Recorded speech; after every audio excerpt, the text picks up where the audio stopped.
Alright guys, here we go, back with another breakdown. This week we're going to break down a few fights, guys.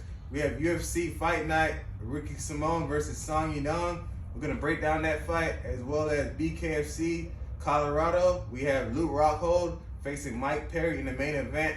So we'll break down Luke Rockhold versus Mike Perry, and we also break down the co-main event, which is Chad Mendes versus Eddie Alvarez. So we got three fights we're going to break down, very simple.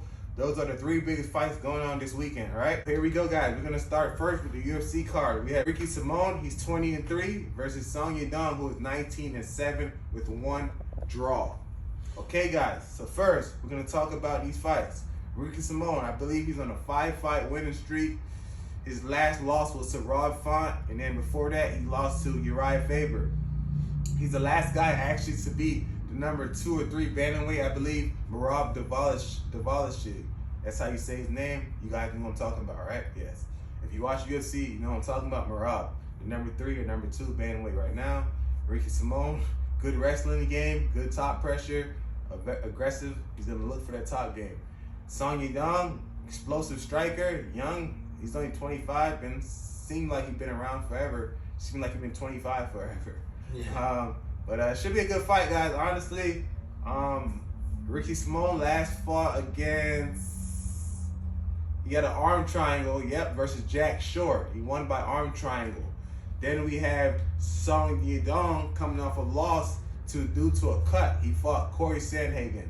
So should be a good fight. I feel like it'll be more of a striker versus grappler standpoint. Let's have SkyKing talk about it a little bit. Yeah, no, so like you said, kind of striker versus grappler kind of situation. Ricky Simon with a lot of submissions. That submission over Merab that's a big one. You know, he just put on the really nice grappling clinic on Petr Yan. So, you know, he kind of looks like the strongest wrestler in the division, according to recency bias. But Ricky Simon, guillotine choked him, it got him out of there. And Song Yadong's got the one hitter quitter power. So I feel like looking at the props, you got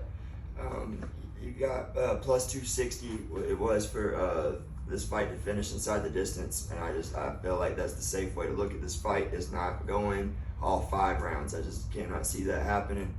And right now, the hot hands Ricky Simon, you know, he lost to Uriah Faber all those years ago. He's gonna let the get back on Team Alpha Male. I'm thinking Ricky Simon's gonna get Song Yadong out of there. Yes, that's what I'm leaning towards as well. The odds are looking good. Ricky Simon's the favorite right now, but if you want to make a prop bet, you could catch some dog odds on the prop bet. So I'm going to lean again towards as well. We have Ricky Simon, if he finish the fight by submission, that's plus 400. That's a good bet. Or if you think he finished the fight by TKO, KO, or DQ, that's plus 700. So tap into any of those picks, guys. I'm picking Ricky Simon. I'm thinking he's going to get on top. Either he wins the decision, or he finds that submission, or finds the TKO. So I'm going Ricky Simon over Song Yadong. Okay, so our next fight, we're going to transition now, guys, to Bkfc Bare Knuckle Fighting Championship. We have the co-main event first we'll talk about. We have Eddie Alvarez, known as the Underground King, versus Chad Mendes, guys. Eddie Alvarez, since he left the UFC, he's gone 1-2 and 1 no contest. So he has 1 win, 2 losses, and 1 no contest back over in Asia. He's been fighting in 1 championship. Since Chad Mendes left the UFC, he's gone 1-0 in Bkfc. He has a 4th round TKO finish. So this fight should be good. Chad Mendes, he fought mostly in the UFC at 145. Eddie Alvarez fought in the UFC at 155. Eddie Alvarez is 39 years old right now. Chad Mendes, 37. Should be good, guys. 2 explosive guys. I'm leaning more towards Chad Mendes. I think he's going to be more explosive. He's a little bit younger still, and also he has experience in Bkfc. And Eddie Alvarez is coming off some bad losses in 1 championship. He had 1 no contest as well, which didn't count as a loss, but he still got knocked out due to get hit in the back of the head. So he's been taking a lot of damage. He's getting older, up in age, and he's been knocked out too a lot in the UFC. His last fight in the UFC, he got knocked out by Dustin Poirier. We all remember when he got knocked out by Conor McGregor. So my pick for that fight, I'm leaning towards Chad Mendes to get him out there. Yeah, man, agreed. I think this is the people's main event for the weekend too. I'm real big on Chad Mendes. I love the pad work videos he puts up on Instagram. He's looked like a straight savage with the hands the past few years. You can tell he's really been working on that part of his game. You know, he's always a wrestler in the UFC, but now he looks like a boxer, at least on his social media. I feel like this is Bkfc. You kind of got dudes that are a certain archetype. They kind of fit the sport, and Chad Mendes looks like that right now. Real heavy-handed, dense. He's going to come forward. He's going to hit you, and it doesn't take much with no gloves to do a lot of damage.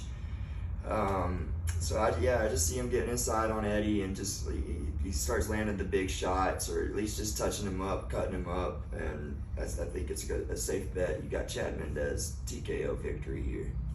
All right, and we have our last fight. We're gonna break down, guys, the main event for Bkfc.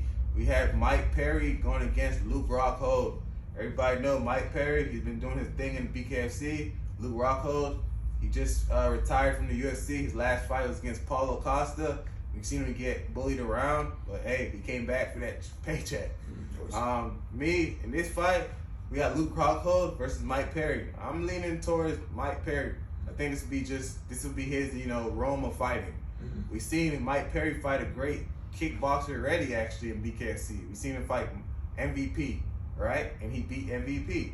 So if he beat MVP, I'm thinking that, hey, he's definitely going to be able to run through Luke Rockhold. Luke Rockhold in the UFC was known for his chokes. Obviously, he can't do chokes in Bkfc. He was known for that left kick to the liver. Can't do liver kicks. So now he's going to be forced to use his hands. And I feel like once he get hit a couple times by Mike Perry, he's going to feel uncomfortable and just look for a way out. So in this fight, I think the pressure from Mike Perry, the power, the aggression, the brutality will just kind of make Luke Rockhold realize why he retired, and he'll send him back home to the retirement. Yeah, no, again, agreed. Like, this is kind of, again, like we were just saying, this is Mike Perry's realm. The same with the last fight. There's just certain dudes that are just cut out for this type of thing, and Mike Perry's that way. He's gonna come forward. He's gonna eat shots to give shots. Rockhold's always been bad about dropping that lead right hand. It's open for the left hook, so I'm sure that Mike's gonna look to try to come forward, come over the top with his punches and close the range. I think MVP was a tougher matchup. He already had some pro boxing fights under his belt, some good pro boxing wins under his belt. Luke Rockhold has not competed in boxing, so it's a different sport for him. I think he's gonna look all right maybe early on, use the range, but once Mike kind of gets in there and gets warmed up, look for like rounds 2, 3, 4 and onwards. He's just gonna close the distance, land the big shots, and maybe get Luke Rockhold out of there with the left hook. Yes, guys, so those are the 3 fights, the biggest fights this weekend. Of course, there'll be some good fights on the undercard as well. You just never know. Just tune in, because the next legend is always unknown before he's the next legend. So make sure you guys just tune into the Bkfc card, the UFC card this weekend. Definitely going to be some great fights. I'll be watching. If you guys are bettors, you guys want to try to make some money while you watch fights, tap in. The UFC the website I use to bet on fights is betonline.ag. They have plenty of sports books online. Just see which one you feel comfortable with. Check out the prop, check out the odds, and try to make you some money, guys. But anyway, guys, that's another breakdown with the grinder. I'm here with my boy SkyKing, man. And again, subscribe, support, tell a friend, tap in.